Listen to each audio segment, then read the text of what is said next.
she made a comment saying that I was gonna make this video, I probably would have just scrapped it.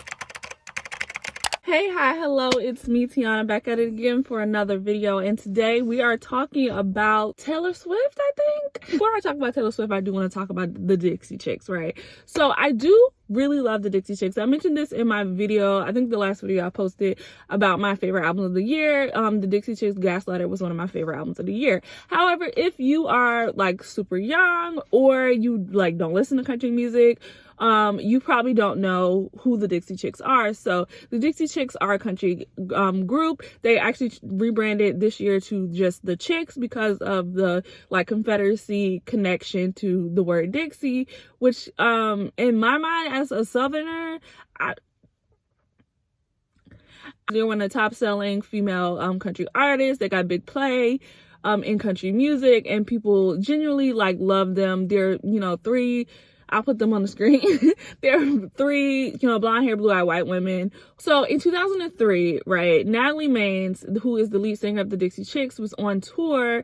They were on tour as a group, and during one of their performances in London, Natalie Maines made a statement about the Iraq War and the fact that she was like embarrassed by the fact that our president at the time, George Bush, was a fellow Texan because she's from Lubbock, Texas, right?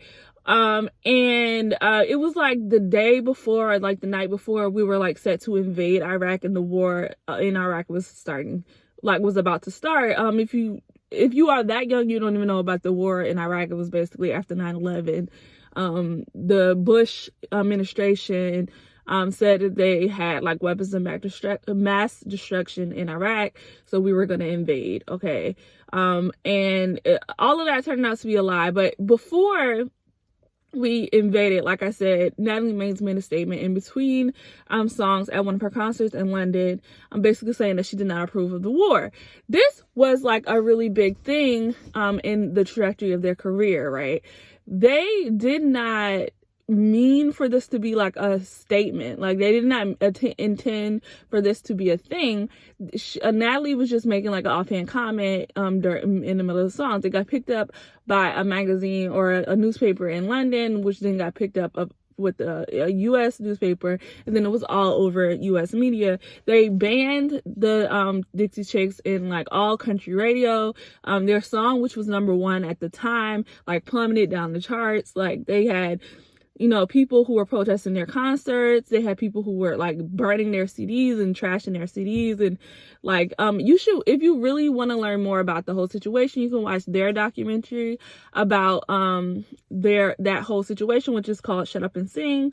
But basically they were protested. They were, you know, trashed for simply stating that they did not agree with the war, and that they were embarrassed by the fact that, George Bush was a Texan, right?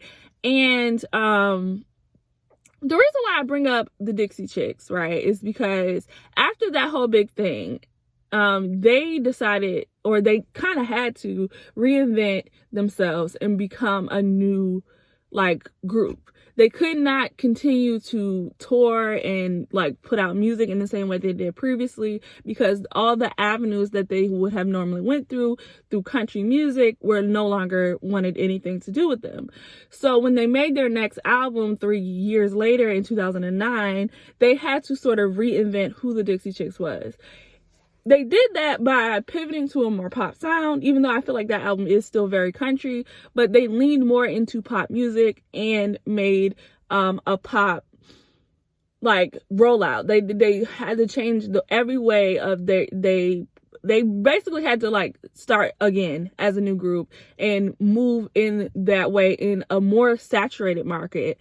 And they ended up, you know, with tours that didn't sell as much as they did, or like albums that didn't hit like the numbers that they were supposed to do. I think they still ended up with a #1 album, but they weren't hitting the targets that they were previous to the scandal. But they ended up making an album that they loved and that they cared about, right? And like, the reason why I'm talking specifically about the Dixie Chicks is because in the documentary Miss Americana, Taylor Swift spoke about the Dixie Chicks before the segment that actually, I wanted to talk about that aggravated me. When she spoke about Dixie Chicks, she said that she felt like she could not say anything about politics, period, because she saw what happened to the Dixie Chicks. She saw that the Dixie Chicks made an offhand comment that was mild, if you ask me, and had this much backlash, right? And she felt like, even in the documentary Shut Up and Sing, they said that it became a verb. Don't get Dixie chicked, right? So, and that's what she said. She was saying that throughout her career, people told her, don't say anything about politics. Don't say anything about politics. You don't want to be Dixie chicked, right?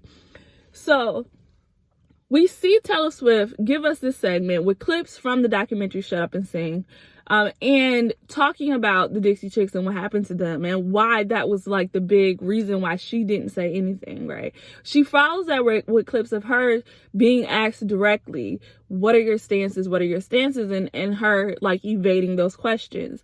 And then we get to a place where she feels like now at 29 years old that the issues are too big for her to ignore, right? We see her have an argument with her father and a manager, I'm assuming, about wanting to make an Instagram post supporting a Democratic Senate, I think, or representative, or it might have been both, person running in her home state of Tennessee. So we see her arguing and saying that she can't say anything, like she can't continue to say nothing, that it's to a point where she feels like it would be a disservice to her fans, right? And her family, her father is saying that he feels like it's unsafe for her to say anything, that the Instagram post will put her in danger, right? The aggravation that I got from that scene of her acting like posting a picture of herself on Instagram with a little whatever comment saying vote for this person was like akin to activism. Was very, it was just the way that it was framed was like Taylor was giving up something in order to make this post, that she was making a sacrifice of her own safety or her own, peace of mind or her own like fan base to make this post. And like, if this was 2003, yeah, maybe you were. If this was even like, I don't know when Taylor Swift's first album came out, but if this was like her first album and she was on the heels of releasing her first album and she felt like she wanted to say something and her parents were saying no, maybe I can understand this. But at 29 years old, over 10 years in the music industry, multi-million dollars, like highest charting albums, highest charting tours, like breaking records left and right, like number one Spotify streamed artist, like, and you felt like if you posted a simple Instagram post saying vote for this person in the year of our Lord 2018, when literally every celebrity you could ever think of, any single celebrity that you could ever consider, anybody from the smallest celebrity in the bit role in the movie that two people saw to like major celebrities like Beyonce, are making statements about like the politics and policies and like politicians, you felt like you specifically were in danger and that your Instagram post was going to shake up the world so bad that you were just going to have like security and people were going to like hate you and you're going to drop down.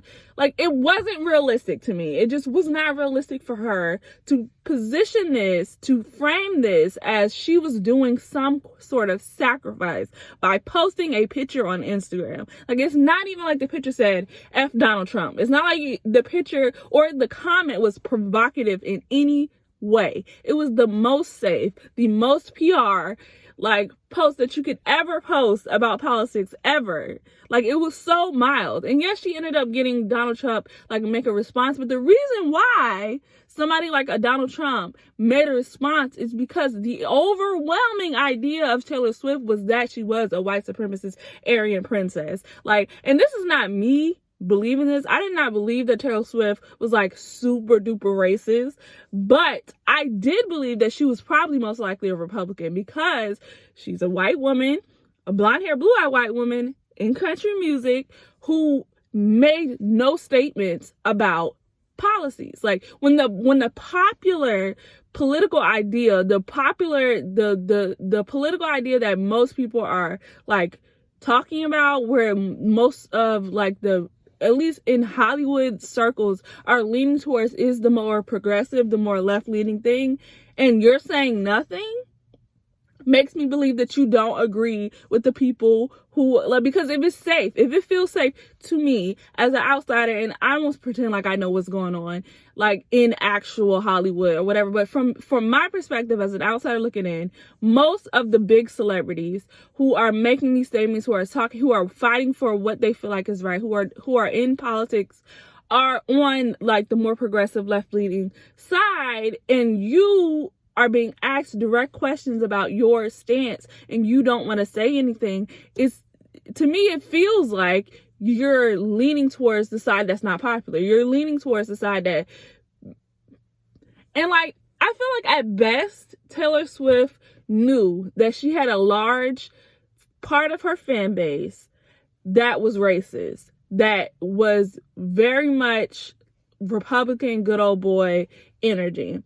And instead of her prioritizing doing the right thing, doing the good thing, she prioritized keeping that part of her fan base happy. She prioritized keeping her political ideas vague so that she would not alienate large parts of her own demographic. That she felt like it was more important for her continue to have number one albums, to continue selling out arenas, to selling out tours, than it was to just simply do the right thing or say the right thing. And the reason why I feel mostly that it was very convenient for her decision to pivot and rebrand as an activist right at the same time period that she needed a rebrand and she needed for people to like her, it just felt like the timing just fit so right. And like, and that's not me saying that I feel like she should not have rebranded. It's not me saying that I feel like she should not have, come out and said something or come out and did something. It just feels like people are giving her a lot of credit for something that was beneficial. Like, she was never going to be harmed by it. She got to watch people like Beyonce, other famous musicians and movie stars and TV people like go through this idea of having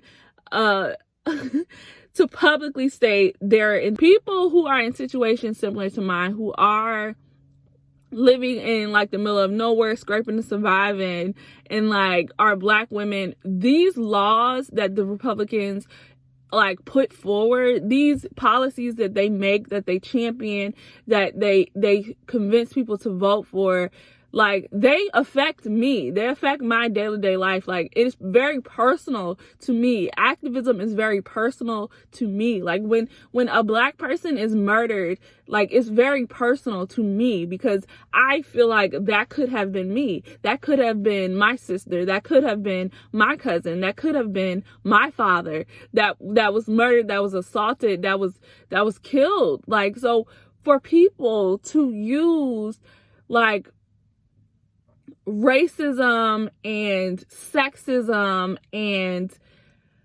like all kinds of societal ills as a rebrand or as a way to regain like public favor, it just feels aggravating to me to have them be praised for that. When you have so many people who are doing the work, there are so many people who are actually trying to dismantle, who are doing actual work. Like if you look, and I did this, I looked at Taylor Swift's Instagram, I looked at Taylor Swift's Twitter account. I didn't look at her timeline because I know she used to be big on Tumblr, but I don't know if she still is. Like I looked to see if she was doing the work, if she was like connecting with activists, or if she was, and I didn't see anything. Like I saw she posted in June when everybody else was posted in June, and I do not see that she has posted anything else. But like I didn't see her talking about like the issues after it was cool and relevant to talk about the issues. Like, and this is not me saying that she didn't, because you know Instagram stories disappear. She might be doing Instagram stories every other day, and the day I looked, this was one of the off days.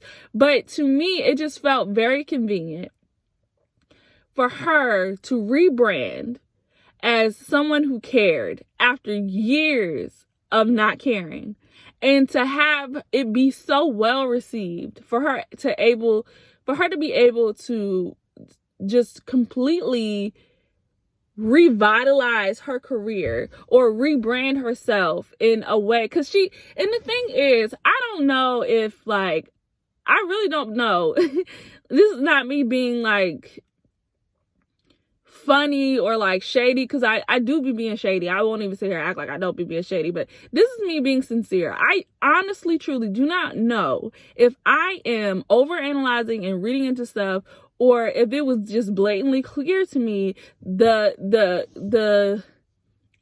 spin on this, like the PR on this, of her giving us, before the scene where she talks about having to like make that Instagram post, she gave us scene after scene of her like being victimized, of her being like, oh, you know, people were mean to me, so I did this, and people were mean to me, so I did that, and people that were mean to me, and I did this, and then people were mean to me, so I did that, and like explaining away all of her problems by people were like hyper scrutinized me, or people were and this is not me saying that her feelings are not valid, but this is me saying that she chose and curated the content that went into this documentary, and the content that she felt needed to be in this documentary. The first like big thing that came out after her big scandal, like the thing that she was trying to like reignite like the love people have for Taylor Swift,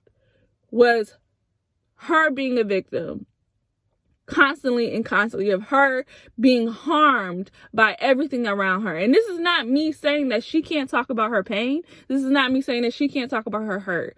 But for the movie to be an hour and 30 minutes or hour and 20 minutes or however long it is, and every single scene is, well, in 2009, Kanye West did this to me, and it made me really sad. And then, you know, in 2012, this person did this to me, and it made me really sad. And then in 2013, this person did this to me, and it made me really sad. And in 2015, this person did this, and it made me really sad. And now I feel like I care about people because people have been mean to me. Like, and when I watched the documentary, I knew that it was basically a PR thing for Taylor Swift to like make people like her again, right? She wanted people to view her in this good girl, Miss Americana sort of view, right? And this documentary was like damage control from all of the stuff that happened with the Kanye issue of them like leaking those videos and making her look out to be contrived, and all of the articles and media backlash that came along with that. I guess it just irritated me because I knew that this movie was supposed to be her making a plea to America to love her again, and what she ended up using to make people love her again was activism and acting like posting an Instagram picture of herself with a very mild comment. Like that whole scene with her sitting with her mom and her publicist, and they're like, okay, it's going live, 5, 4, 3, 2, 1, and like screaming and like, oh my God, oh my God, oh my God. And it's like, you posted a picture on Instagram. You posted a picture on Instagram. Like, you did not do anything. That you can't decide every 2 years that you care and think that you going to a voting booth and placing your vote for the right candidate is all that you need to do to make people be great. Like, yes, you got so many people to register to vote who probably never registered to vote. And even with her thing about the LGBT community and her having that petition for the Equality Act to be passed, like, yes, you got a bunch of people to sign a petition so that the White House could talk about it. And the White House, all they said was no, with a heart. Like, they said no with a heart. That was it. Like, it did nothing. And it's not me saying that people shouldn't say anything. I want to make that clear. That's not me saying that Taylor Swift should not say anything. That's not me saying that Taylor Swift should not do anything. But if you're going to act like what you're doing is so important and you're helping so many people and you want to feel a sense of congratulations about yourself and the things that you're doing to like move society in a more progressive, a more like equal place, then do something that actually helps. Donate to actual mutual aid funds and work with people who are doing the work on the ground to give them more of a platform so they can let more people know what actually needs to be done. You have to help real, actual people. Like, celebrity activism aggravates me because 9 times out of 10, it's a PR stunt. It just irritates me. It just really irritates me to see all the fanfare around Taylor Swift making an Instagram post, both on the in the documentary of Taylor Swift and like the media outlets who were very fine about dragging Taylor Swift like back in the day and printing stuff that insinuated that she was Republican or that she was, you know, racist or whatever. And then as soon as she like rebranded, they went along with the rebrand with no criticism, with no like critical thinking, with nothing, just like, oh, yeah, I guess Taylor Swift is good now. Like, the situation is a lot more nuanced than that. It just is. And like, I don't dislike Taylor Swift. And I don't even think that Taylor Swift is a bad person. Or I just feel like the framing of it was disingenuous. And I just don't understand why people can't just have the nuance of, yes, she should have speak out, but she also should have been spoke out. She should have been said something. Like, I can't continue as someone who's actually harmed by racist policies to clap for white people who take 30 years to get it. Like, I can't. Like, I can't make myself feel like appreciative of white allies who finally understand racism at the big tender age of 28 years old, when I've been dealing with racism since I was a child. Like, I don't feel like we need to be patting white people on the back for finally understanding that we're not lying. Like, and the thing is, the mood and the vibe around race in America has changed so swiftly. And a lot of it has to do with public figures saying something. I just feel like, I feel like this video is all over the place, but like, I feel like Taylor Swift, she missed the mark on this documentary for me. She missed the mark. I feel like I get what she intended,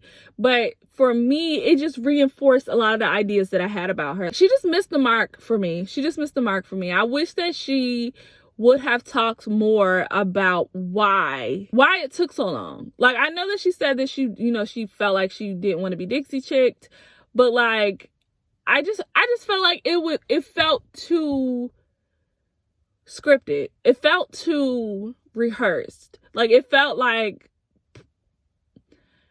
it felt organized in a way that wasn't organic to me. I didn't believe her. I didn't feel like she was being genuine in what she was saying. It all felt contrived. And like, that might be me still feeding into like the media spin from the Reputation era of her being this contrived person.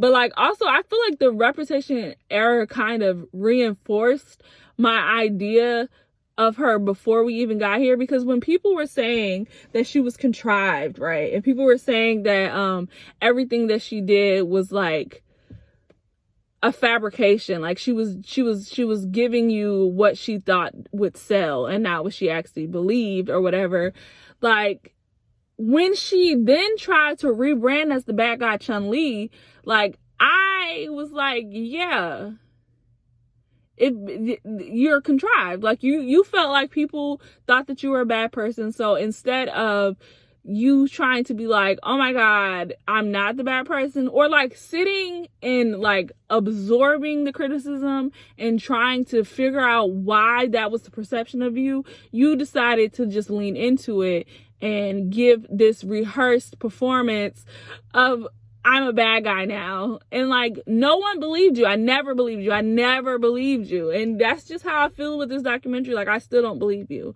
I don't believe that you're actually in your home doing the work to like unlearn misogyny or unlearn racism or unlearn like homophobia. Like, I feel like you're saying what you feel like the public needs to hear now. We've moved to a place where it's more advantageous for you to be publicly woke than it is for you to like be quiet about your statements. So you have gotten to a place where you could no longer say nothing, that you ignoring the politics was doing more harm than speaking about the politics ever could.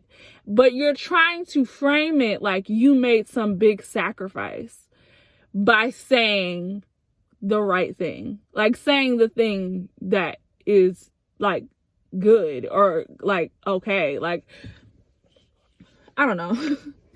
But yeah, that's the video. That's all I had to say about Taylor Swift. I think this is gonna be my last video for a while about like a regular person, because it really gives me so much anxiety to talk about real people, because I never ever want for anyone to be harmed by something that I said.